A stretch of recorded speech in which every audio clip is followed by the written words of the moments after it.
Welcome to the Stay Hungry podcast. Today, we're joined by Dallin Husso. Welcome, man. Hey, thanks for having me. Excited to be here.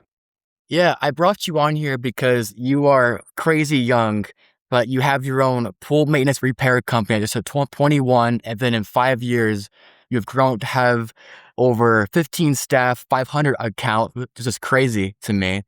And you have your own coaching thing you do for home service companies, help them know how to increase their sales and their culture. So you've done quite a bit here, but take me back. Where did all this start for you personally in your life with this whole career stuff here? Yeah, dude. So I did not plan on getting into business or entrepreneurship growing up. Really? Yeah, Okay. no, it was just kind of always it was like, yeah, I'll go to school, I'll go to college and figure out what I kind of want to do and yeah, get a job from there. So I never even really knew that it was an option. I read the book Rich Dad Poor Dad. I don't know if you or your audience Yeah, are familiar with that. yeah. Yeah. So, and that one that just kind of like opened my eyes to like, oh, there's more to life than just getting a job, going to a 9 to 5 and retiring in 50 years or, work until you're dead. So that made me like really think about, oh, what do I actually want to do with my life? And then from there I was like, yeah, I want to start a business. I want to have control over my future and my finances and my schedule and flexibility, and not, be controlled by the the corporate monster. So yeah, I'm born and raised in Arizona, and yeah, pretty simple. I always had a pool growing up, the and pools and all that? so yeah, that's what I was Pools gonna its own say. Yeah, industry. Yeah, right. Yeah, so I always grew up around pools. Everyone I knew had a pool, so when I started a business, I was like, I want to start something that has demand, and I knew that a lot of people had pools, so I figured it would be something that would work out good for me. So take us back. You have no clients, no like traction at all. How do you start things to like roll from that point? Good question. So yeah, I started off. It's a funny story. I sent out like an email to a bunch of people thinking I'd like bring in like 100 clients on day one, but I only got 3 responses: my parents, my grandma, and then my in-laws. So I started off with just 3 accounts, and to answer your question, I was like, what do I do to grow this thing? And I didn't have any money to do paid ads or anything. So I had to be really scrappy and just figure out like, what are the organic strategies that I can implement, which kind of led me, down the path I'm on now of my passion for marketing and growth. And so I just spent all my time when I wasn't cleaning pools, researching marketing and researching what organic things that I could do to grow the business, because I didn't have the resources to invest in all these expensive paid ad strategies. Right. So when you say marketing, is that like flyers, is that like Facebook? Like what was that for you personally for the marketing route? Yeah, it was a couple different things. I did some flyers. I was doing some door knocking, and that was kind of what led me to like try to find more strategic things. So I was like, all right, I'm getting a few people from this, but like I feel like there's a better use of my time. Like there's got to be a better way to get clients. And so that's when I really started looking to social media. At the time, it was just Instagram and Facebook. We didn't have TikTok yet, and it was more about pictures and videos. We're like, okay, what can I do to post on here to, generate business, generate revenue? A lot of networking, a lot of relationship building was a huge part of that too. So just reaching out to what I like to call power partners, people that serve my same target audience, and making those connections and getting leads from that. So yeah, with a mix of, the in-person stuff, the social media stuff, and then, some flyers, we finally started to see a little bit of traction.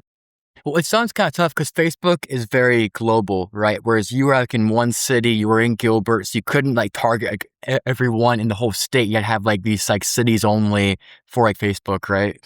Well, the nice thing is like within Facebook, you have Facebook groups. And so you can be part of a community, and that way you can kind of post and advertise for free to, a particular neighborhood or city within, like you said, this global network.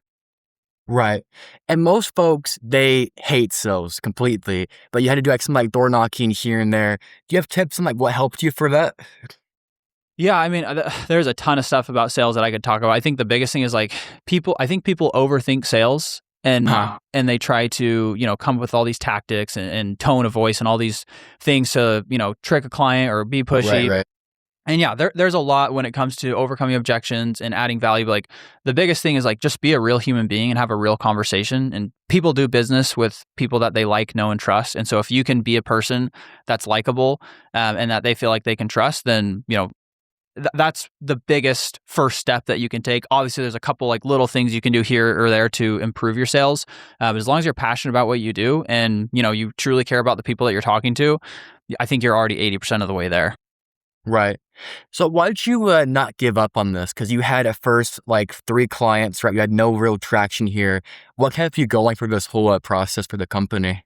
Yeah, I mean, it's what still keeps me going with everything I do today. Everything that I do is always tied to like, a longer term vision. And so for me, Right. it's like building a business that allows me to achieve that long-term goal and that long-term vision for myself. And so for me, it's always been about, having the flexibility in my schedule to do whatever I want, to be with the people that I want and to do the things that I want. So, um, you know, whether it's when I first got started and I have 3 clients, or even today when there's a stressful situation, it all ties back to that. It's like, why do I do this? Is it all worth it? And then when I remember that end goal that I have, then the answer is always yes. So it's more like freedom for you from what it sounds like. Yeah. Okay. So walk us through the scaling process because you had like 3. How did you go from 3 to 10 to 30 for that process of growing your clients here? Yeah, so growth is all about like growing the right way and growing in phases. So you've got to make Right. sure I teach this now in like a 7-step process. So it all starts with, hey, make sure that you're clear on like your time first, and make sure that you can spend your time doing the highest value tasks. So you're not spending all day, checking emails, right? Like that's just a waste of time as a business owner. So you got to make sure that you've set your schedule up so that you can be set up for future success. So that's the first thing I always tell people. Because then as you start to grow, if you don't have a schedule figured out, you're just gonna, you're gonna run into a ton of chaos. So that's the first thing. You've got to have I like to call it like your marketing foundation set up before you even really jump into marketing. I kind of learned this in reverse, but it was a good lesson to learn. Is if you don't have a good website, if you don't have a strong social media presence, solid reviews, and if you're not listed in different places, like people are going to look you up and want to go with you. But then if they don't see what they like to see, then they're going to go with your competitor. If you don't prove to them why they should go with you, and so. You as a business owner, you're like, well, this marketing strategy didn't work for me. It's like, in reality, the marketing strategy probably did its job, but it's your marketing foundations that, weren't in line. And so that's why they didn't go with you. So I always say, next thing you do is make sure that those foundations are really set up, and make sure you have a CRM set up as well. So that way, when the leads come in, you've got a way to organize it, and you can throw everyone in a pipeline. You can automate part of that process. Again, just kind of protecting your time. And then from there, it's going to the organic marketing strategies and really pushing that, which is going to bring in the clients. From there, I always say, hey, now let's work on your sales. Let's refine your sales process so that the leads come in, we're actually closing those. And then from there, once you start to see that growth, that's when I start looking at, hiring. And it's piece by piece. It's one role at a time. What are the lowest value tasks that I'm doing? Okay, let's create a role for that.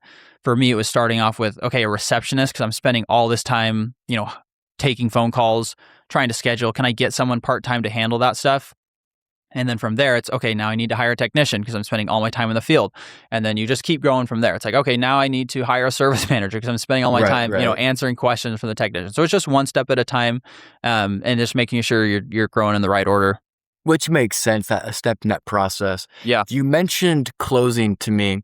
So you get some lead and then you call them. Then what for you guys, for the whole like steps here?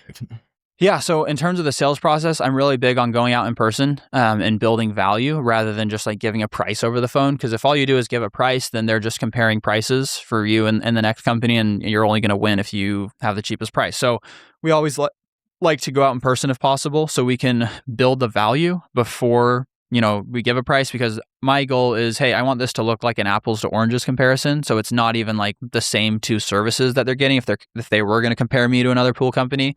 And we want it to look like this service is so much better that it's worth paying more for, because it's almost like a different service than the other guy. And so once we do that, then it's just a matter of following up until we get a clear yes or a clear no from people. So your main goal was trying to like build this value in their mind, but you were a very small company, right? So you had no funds or resources. How do you fight like the big guys here when you have like nothing to like work with at that point?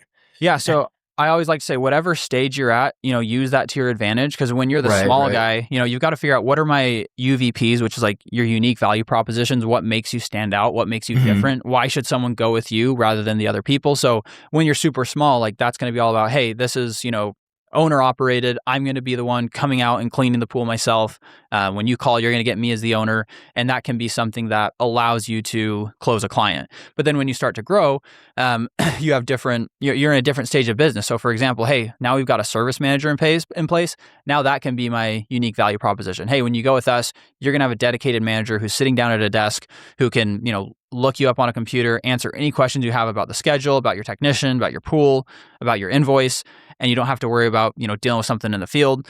Then you keep growing. It's like, oh yeah, now we've got, X amount of technicians, and you're always going to have the same your service on the same day because we've got, so many people on the team. And if someone bails that day, it's not like your schedule's going to be moved around. So whatever stage you're at, you just have to take advantage of that and lean into like what makes me unique at this point in time and use that to your advantage. Which makes sense because you have your own reason for each stage separately for why you're at great in that way. I want to now pivot to hiring people. Do you have tips for that? Because as a very small company, it's your whole culture, it's the group. How do you do that? Yeah. So like you mentioned, the first thing is culture. You have to build a culture that's going to bring in the right people and filter out the wrong people and be really bold and upfront about here's what our culture is. Because we want the people that are not going to fit that culture to run away when they see that and not join us in the first place. So that's the first thing, is really try to filter that out by developing a culture, which sounds like, I know people feel cheesy doing it when you don't have anyone on your team, but it's so important to establish that before your first hire so people know what they're coming into and know what you're building. Mm-hmm. And then once you get people that are on board with your culture, on board with your mission, your vision, I'm big on having a process for hiring.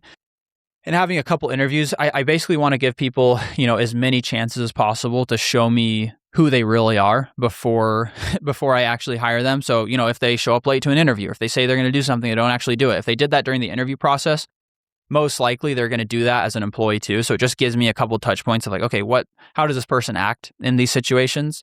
And then the other big aspect is making sure you have a really good training process. A lot of business owners do not have much training in place. It's oh, here you go do the job. Or they show them for a day how to do it. But without a training process, your employees are just in the dust wondering what to do. And then they're confused. You're frustrated. Either they quit or you fire them. And then the business owner is I never want to hire someone again. That was such a waste of time and money. But if you have the training in place, you can set someone up for success. And so a lot of business owners, I feel blame the employees when in reality, sometimes you have to look in the mirror and be did I set this person up properly for success? Did I find the right person? And did I give them the proper training and all the tools, all the systems that they need to succeed at this job? Exactly. You mentioned having that culture when you first started. What were some of your values that you're trying to stand for, your own company here? Yeah. So a couple of the biggest ones, we had 6 core values. Integrity is one that I'll touch on. That was really big for me. And I wanted to make sure that if I was bringing people onto my team, because there's a fear around okay, if I'm not going to be the one servicing your pool anymore, who's going to be doing? Are they going to be taking as much care of it as I was? And so integrity was a big thing for me. I want people that are going to do what they say they're going to do. They're going to be honest. And then that gives me the confidence to send someone out to a client who initially trusted me, and now they're trusting this random person that I hired. So if I know that they have integrity, then I feel a lot more confident about that. Another big one was excellence. And when we talked about excellence, I always was, specific that, hey, we picked the core value excellence. We picked that word. We did not pick the word perfection because I know that no one is perfect, but I want people that are striving for that. And that creates excellence. Because I'm not going to get frustrated when you make a little mistake. I want you to come to me when you make a mistake. And I don't want you to be afraid that you made a mistake. Mistakes are going to happen. And so I don't expect perfection. I don't think anyone should. It's not realistic, but we can expect excellence. And so, just making that clear to the team, I think just helps raise morale as well. Right. So that was for your culture. For the training, it sounds kind of tough because you're almost having to clone yourself in a way, take you, clone them, then trust them with your own process and all of that. How do you train someone to do that and to care as much as you doing that way? Yeah. So I have a 4-step process when it comes to training. First thing you have to do is you got to show them exactly what to do. So you do everything first. Don't make any assumptions that they know how to do it, but let them watch you. So even if they have experience in that particular role, you might have a different process of how you do it. So show them exactly what to do and how to do it. Second step is, do it with them, essentially hold their hand through the process and kind of walk them through it so that they're doing it now, but you're helping them do it. Third thing is then to just observe and watch them do it. And so say, okay, now I've taught you how to do this. Let's see how you do it. And then the final aspect of that is like just offer support. So now I'm going to take a step back and you're going to go do this and you're just going to reach out to me when you have questions. And then that way I can see like once this training period is over, how are they going to act? Like, are they doing good just because I'm helping them? Or are they going to constantly be asking questions? Are they not learning a single thing that I'm talking about to them? And so that last period is really important because you kind of see how are they going to act when you're not always there? Are they figuring things out on their own? Are they able to make decisions for themselves? Or are they just, way too reliant on you? So that's kind of like my 4-step training process to make sure that everyone understands a role perfectly before we kind of let them off on their own. Interesting. I like how like structured you are. For all my questions to you, you have like this 3-step process, that 5-step process. It's all very like documented, very like laid out for all like your steps here for your own company. So it's very cool. Yeah, so everything I do now is all about systems when I work with other business owners because, there's so much theory, there's so much like knowledge online. It's like, hire people, hire the right people, train them. But it's like, okay, but how do I actually do that? So, because now all I do is work with other business owners on this. So I've just got to lay it out in simple, easy to follow steps on how to implement all these different processes. Right. Question. So when you have to let somebody go, like your staff, how do you do that? It's a very tough conversation. It's very personal and very human. How do you do that for yourself? Yeah. So again, it comes down to a process. We kind of have like a 3-step process. Right. It's like a 3 strikes you're out sort of situation. Where the first it's just like a verbal warning, and then the second one's kind of more written, and we make it clear each time, hey, if this happens again, like this is what's going to happen. And I always make sure that second strike is very clear, like this can't happen again. Otherwise, we won't be able to continue this working relationship. And so that way, because one of the hardest things, and a lot of business owners like wait too long to fire people because they're just uncomfortable with having that conversation. But that second conversation is so helpful and so important because if I say, hey, XYZ employee, if you do this again, this relationship can't continue. So it's almost like soft launching that. And so that way, when they make the mistake again, like they already know what's coming. And a lot of times they're either going to turn things around and start doing a lot better, or they're just going to quit at that point. And so if we let them know upfront about that, then that third conversation is a little easier to have, and people stop procrastinating as much about firing, the wrong people. Because at that point, if they are the right person, they'll have made those changes. And if not, you've given them enough clarity, you've given them enough warnings to let them go at that point and feel good about it.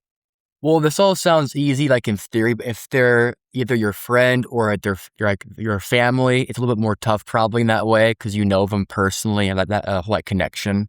For that, yeah, I mean, I don't love hiring family and friends because of that reason. I thought, yeah. But again, that's a conversation you'd have up front. Like you're going to be treated just like any other employee. So if this is our process, this is our protocol for and our expectations. So if you make these mistakes, you're going to be treated just like anyone else, and you've got to detach from that family relationship, which is easier said than done. Which is why a lot of times I won't hire a family member if I feel like that could be the situation. But then if you do, and if they're responsible and respectful about that, they'll understand like, okay, I messed up and they warned me and they told me if it happens again, then we can't continue the relationship. So hopefully they'll have a good understanding. Right. So you've now done this for about 5 years, right? What are like your plans for the next 5 years going forward for your whole company here? So yeah, so just to clarify, I owned the pool company for 7 years. Sorry. Yeah, no worries. And then I actually sold that last year. And so I'm actually doing the coaching consulting with other. Oh, really? So you had for 7 years and you sold it. Okay, gotcha. I did. Okay. Yep. So I'm working full time with other business owners now. So why sell it?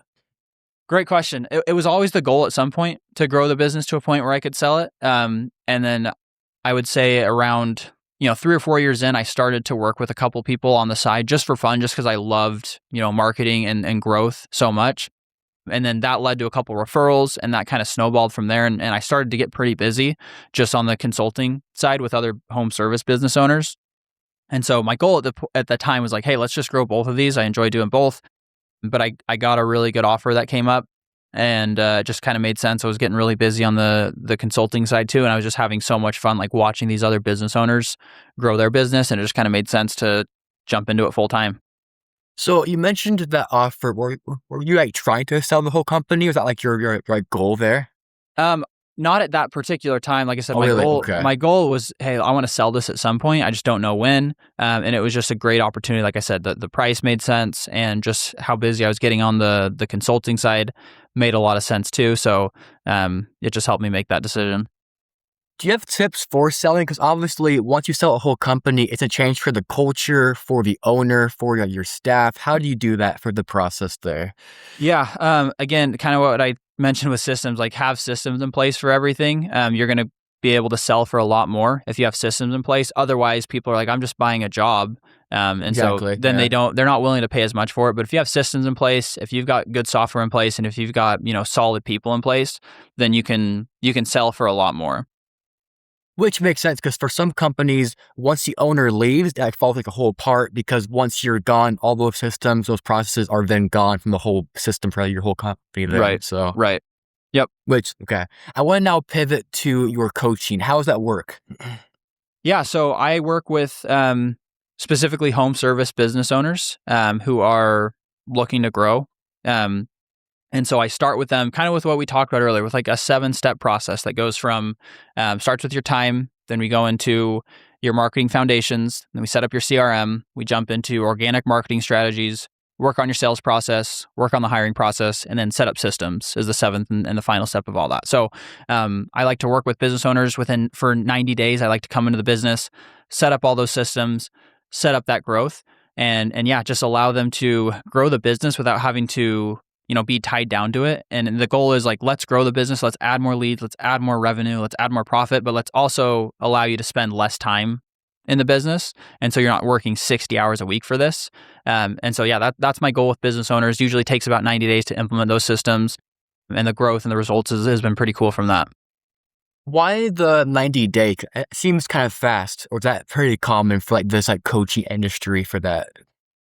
That's a good question. I don't know what like the comment is, but I've just found that's a great time period to implement all the systems. You're not going to see all the growth in just the 90 days, but it's all about, hey, it's going to take 90 days to set up these foundations and set up these systems so that you can continue to see this growth, month after month. Whereas like, and I'm not against marketing agencies, but the idea is if you pay a marketing agency, you're paying them a monthly fee for leads in return, where, my whole philosophy, I'm sure you've heard the phrase before, give a man a fish, feed him for a day, teach a man to fish, feed him for a lifetime. So that's my whole goal. Hey, let me teach you how to do this. Let me spend the next 90 days with you and let's build this. And so that way for the next 3, 6, 12 months, whatever it is, you're going to continue to see growth because we've set up these systems inside your business. So you're more trying to teach them how it all works for the process. How often do you like call them back or see like how they're doing for their systems? I'm in touch with my clients, sometimes on a daily basis. So it just depends on what their need. Yeah. I like to have a weekly call for accountability and just kind of checking in. Post like the 90 days. But yeah, post 90 days. Oh, just, I always tell them, hey, once a client, always a client. So really just whenever they want to reach out, and if they have questions and follow up, some clients are like, we shake hands and they're good to go, but others are like, hey, let's, what other systems can we build? How can we continue to grow? So it's just client to client on that. How do you say no to clients? I'm sure you have your own like criteria, like your own like filtering for like who qualifies to like your program for your coaching, right? Yeah. For me, it's really, if you're a home service business owner and you're looking to grow, then it's a really good fit on my end. Okay. So pretty simple then. Okay. Yeah. If you're not in the home services, then I'll be, upfront and honest with someone about like, hey, I've never worked with someone in your industry. I'm more than happy to work with you, but my expertise is in the home services, and it's kind of up to them at that point if they're still wanting that help. But my expertise is if you're a home service business and you're looking to grow and scale your business, then I'm confident I can help you hit that growth if we implement these systems. So I'm new to how like the whole like coaching process like works. Do you have like staff, or is it just you for this whole like company?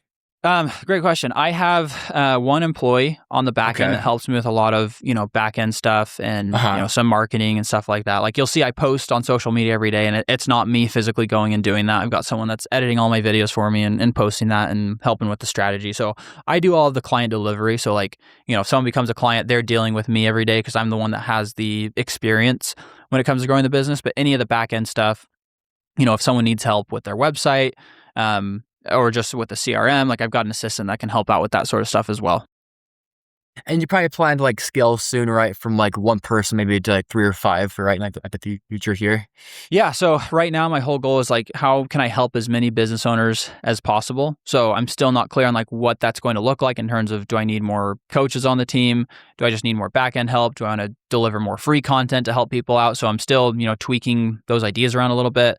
But my vision is all about, how can I help as many home service business owners as possible? Well, you have a very cool like career here. If you're trying to balance like the free content out, the paid stuff, like your paid coaching, your staff here, you've been fantastic. I'm curious, like your last thought with what that would be to the audience here. Yeah. I mean, I always say, accountability is one of the biggest things that you can have as a business Uh-huh. owner. So, whether that is a family member, a friend, another business owner, a coach or a consultant, whatever that is, having accountability is huge, and having someone that's had that previous experience. Because you can obviously, like, I'm not saying you can't learn it on your own, right? Like anyone can do it. I did it, right? But it took me, 5, 6 years to figure out everything that I learned, and I'm still learning. Hmm. And then how many years can you save by having someone that can help you with accountability, but also, hey, here's the mistakes I made, like do this instead, and they cut off 2 to 3 years of that time period for you. Like, how valuable is that to you? So find someone that's gone through that can provide accountability, and can share their experience, and you'll you'll save a lot of time and not have to deal with mistakes that a lot of us had to deal with. Right, you'll save all that pain and that time in the Exactly. process. Yeah. Yeah. If people want to find you online, where can they go to? Best place is my social media. I'm pretty active on Instagram. Grow with Dallin is my name, whether it's Instagram, Facebook, TikTok. You can also go to my website. It's coaching.dallinhuso.com. But yeah, I'm always happy to have a conversation with someone. If you got a business question, reach out, and I'm always more than happy to chat. Well, go check them out, you guys. Thank you all for being here and tuning in. And until next time, stay hungry.